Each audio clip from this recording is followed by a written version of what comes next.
Assalamualaikum warahmatullahi wabarakatuh. Kami dari kelompok studi kelayakan bisnis. Kami ingin mempresentasikan tentang studi kelayakan bisnis di PT Impact Mandiri. Oke, kita masuk ke bab 1 pendahuluan. Yang pertama adalah latar belakang. Studi kelayakan bisnis adalah sebuah analisis mendalam yang dilakukan untuk mengevaluasi apakah suatu proyek bisnis memiliki potensi untuk berhasil dan memberikan keuntungan finansial yang memadai. Tujuan utama dari studi kelayakan bisnis adalah menyelidiki dan menganalisis segala aspek yang terkait dengan proyek bisnis yang direncanakan, mulai dari aspek keuangan, teknis, organisasional, hingga lingkungan, guna memberikan bahwa proyek tersebut layak dan dapat memberikan hal yang diharapkan. Nah, studi kelayakan bisnis memberikan sejumlah manfaat yang sangat penting bagi para pemangku kepentingan, baik itu perusahaan investor maupun pihak-pihak terkait lainnya. Dengan melakukan analisis layaknya keuangan, studi ini membantu mengidentifikasi dan mengevaluasi risiko keuangan yang mungkin terkait dengan proyek bisnis. Ini membantu mengurangi kemungkinan kerugian finansial yang tidak terduga. Studi kelayakan bisnis juga menyediakan data dan informasi yang diperlukan untuk pengambilan keputusan yang lebih baik. Nah, pemangku kepentingan dapat menggunakan hasil studi ini untuk mengevaluasi kebijakan, strategi, dan opsi bisnis yang tersedia. Secara keseluruhan, studi kelayakan bisnis merupakan alat yang sangat berharga untuk mengidentifikasi peluang dan risiko, serta memberikan landasan yang kuat bagi keberlanjutan dan kesuksesan proyek bisnis. Dari penjelasan di atas, maka kami memutuskan untuk melakukan penelitian studi kelayakan pada PT Impact Indonesia Mandiri yang bergerak di bidang jasa. Terima kasih. Baik, di sini saya akan menjelaskan sedikit tentang bab 2, yaitu tentang profil perusahaan pada perusahaan PT Impact Indonesia Mandiri. Nah, dari hasil penelitian yang kami lakukan, itu pada PT Impact Indonesia Mandiri yang didirikan oleh Muhammad Listio pada tahun 2022, menjadi identitas bisnis yang berpusat di Jalan Terusan Kopo Margahayu nomor 426, Kecamatan Margahayu, Kabupaten Bandung, Jawa Barat dengan kode pos 40229 yang fokus pada pengembangan pendidikan dan sumber daya manusia. Dalam perjalanannya ini, tentunya perusahaan ini telah berhasil merekrut dan membina hubungan dengan 15 karyawan yang berbakat tentunya menjadi tulang punggung operasional dari perusahaan tersebut. Nah, dalam bab 3 di sini ada tentang legalitas atau hukum. Nah, perjanjian jasa penyelenggara kegiatan harus dibuat secara sah sebagaimana pasal yang disebutkan pada pasal 1338 ayat 1 KUHP Perdata dan pasal 1320 KUHP Perdata juga. Kedua pasal ini memiliki azas kebebasan berkontrak, berkonsensualisme, fakta san servada, dan itikat baik. Maka dari itu sehingga satu pihak berhak menerima pembayaran dan pihak lain berkewajiban memenuhi pembayaran sesuai pasal 1382 KUHP Perdata. Nah, pada subbab 3.1 syarat perizinan usaha tersebut tentunya dengan surat edaran nomor 26 tahun 2011 tentang pemberian izin satuan pendidikan, pengajuan perizinan di bidang pendidikan tidak dilakukan melalui sistem OES atau RBA kecuali lembaga pendidikan formal di kawasan ekonomi khusus KIK. Di sini saya akan membahas bab 4 aspek pasar dan pemasaran. Nah, di sini ada segmentasi pasar. Menurut Coulter dan Armstrong 2010, segmentasi pasar adalah bagian sebuah pasar ke dalam kelompok berbeda yang ditunjukkan untuk melakukan pemasaran serta karakteristik, kebutuhan, serta keinginan masing-masing.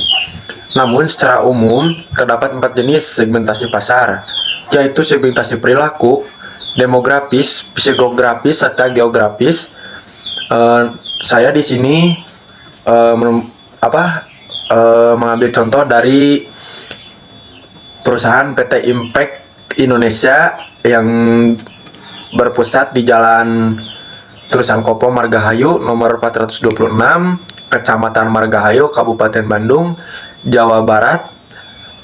Selain itu, perusahaan ini juga menerapkan model kerja fleksibel, yaitu work from office (WFO) dan work from anywhere (WFA) yang memungkinkan mereka untuk memberikan layanan secara lebih luas dan fleksibel. Nah, di sini ada aspek organisasi, manajemen, dan ada perorganisasiannya, yaitu ada CMO, di ini sama Bapak Fuad, CIO sama Bapak Muhammad Listio, CIO Bapak Kelvin, CFO Ibu Risti, R&D Ibu Nurul, dan PR Ibu Herlina dan Bapak Yunus. Nah, di sini ada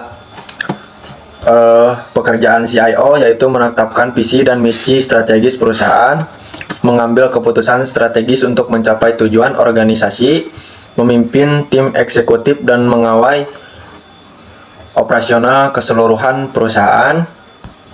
Dan ada pekerjaan CMO, mengembangkan dan mengimplementasikan strategi pemasaran, mengelola merek dan citra perusahaan, menyusun kampanye pemasaran dan strategi penjualan. Dan ada pekerjaan COO, mengelola operasional sehari-hari perusahaan, menjalankan strategi yang telah ditetapkan oleh CEO.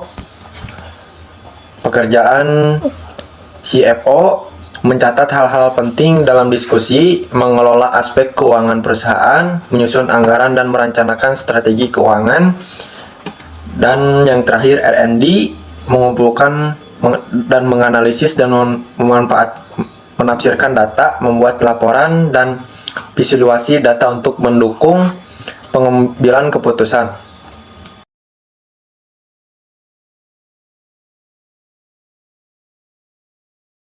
Di bab 6 ada aspek operasional. Nah, untuk subbab lokasi layanan, jadi PT Impact Indonesia Mandiri ini berlokasi di Jalan Terusan Kopo Margahayu, nomor 462, Kecamatan Margahayu, Kabupaten Bandung. Nah, meski demikian, perusahaan ini juga menerapkan model kerja WFA pada hari Jumat yang memungkinkan karyawan untuk bekerja dari lokasi manapun.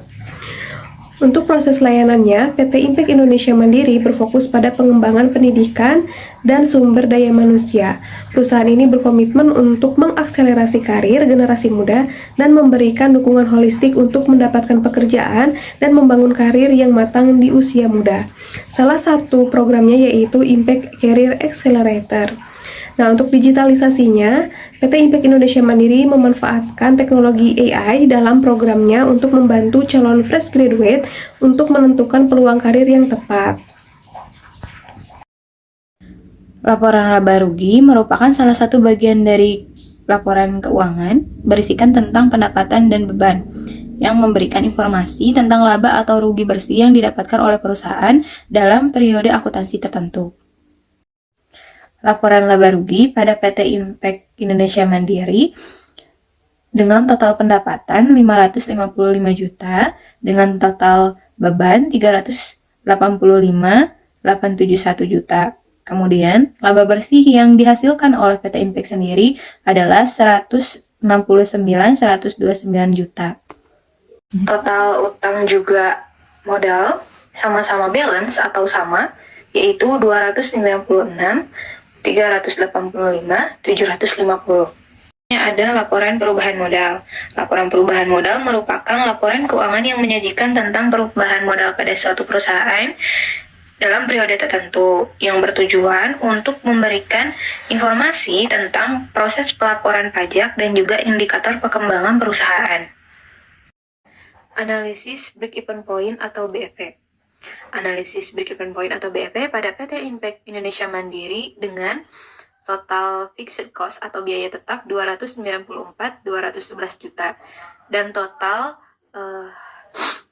variable cost atau biaya variabel adalah 20,840 juta.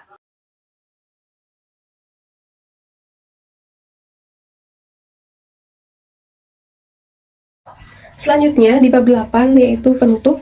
Kesimpulannya adalah bahwa proyek ini memiliki potensi yang sangat menjanjikan untuk menjadi sebuah entitas bisnis yang sukses dan berkelanjutan di pasar Indonesia. Berdasarkan analisis yang telah dilakukan terhadap berbagai aspek seperti pasar, keuangan, teknis, manajerial, dan lingkungan, kami dapat menyimpulkan bahwa proyek ini memenuhi sebagian besar kriteria untuk dilaksanakan. Nah, untuk sarannya adalah dalam rangka meningkatkan kesuksesan proyek ini, kami merekomendasikan beberapa langkah yang dapat diambil oleh perusahaan. Yang pertama, melakukan strategi pemasaran yang agresif dan terarah untuk memperluas pangsa pasar. Kedua, terus memantau dan mengevaluasi kinerja proyek secara berkala untuk mengidentifikasi dan menangani masalah dengan cepat. Yang ketiga, menjaga hubungan yang baik dengan stakeholder dan pelanggan untuk membangun kepercayaan dan loyalitas. Dan yang terakhir, tetap fleksibel dan responsif terhadap perubahan pasar dan regulasi yang mungkin mempengaruhi operasional perusahaan. Mungkin cukup sekian presentasi yang dapat kami sampaikan. Mohon maaf apabila ada kekurangan maupun kesalahan. Wassalamualaikum warahmatullahi wabarakatuh.